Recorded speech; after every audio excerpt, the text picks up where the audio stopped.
آٹے پر سبسڈی کی بحالی کے حق میں اور بجلی کے بلات میں ظالمانہ ٹیکسز کے خلاف آزاد کشمیر بھر میں احتجاجی مظاہرے جاری ہیں۔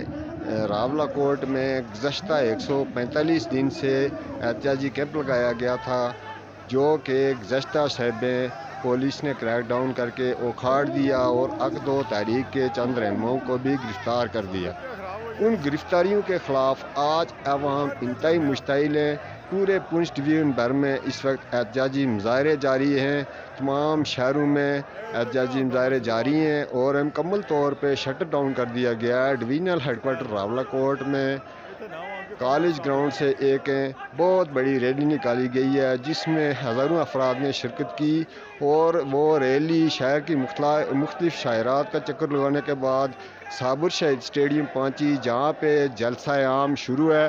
اور جو احتجاجی کیمپ جو لگا ہوا تھا، وہ عطائے عدالت میں لگا ہوا تھا، اس کو اکھاڑ دیا گیا تھا، وہ کیمپ بھی دوبارہ بحال کر دیا گیا ہے۔ ان گرفتاریوں کے خلاف عوام انتہائی مشتعل ہیں۔ عوام کا کہنا ہے کہ حکومت عوام کو ریلیف دینے میں اور ان کے مسائل حل کرنے میں مکمل ناکام ہو چکی ہے۔ جب تک ہمارے مطالبات پر عمل درآمد نہیں ہوتا، ہم اپنا احتجاج جاری رکھیں گے۔ راولہ کوٹ میں جو ریلی نکالی گئی، اس کی قیادت راولہ کوٹ انجمن تاجران کے صدر عمر نذیر کشمیری، پنچ ڈیولپمنٹ فورم کے صدر سردار عبدالقدیر خان اور دیگر رہنما کر رہے تھے۔ محمد خورشید بیگ، راولہ کوٹ، آزاد کشمیر۔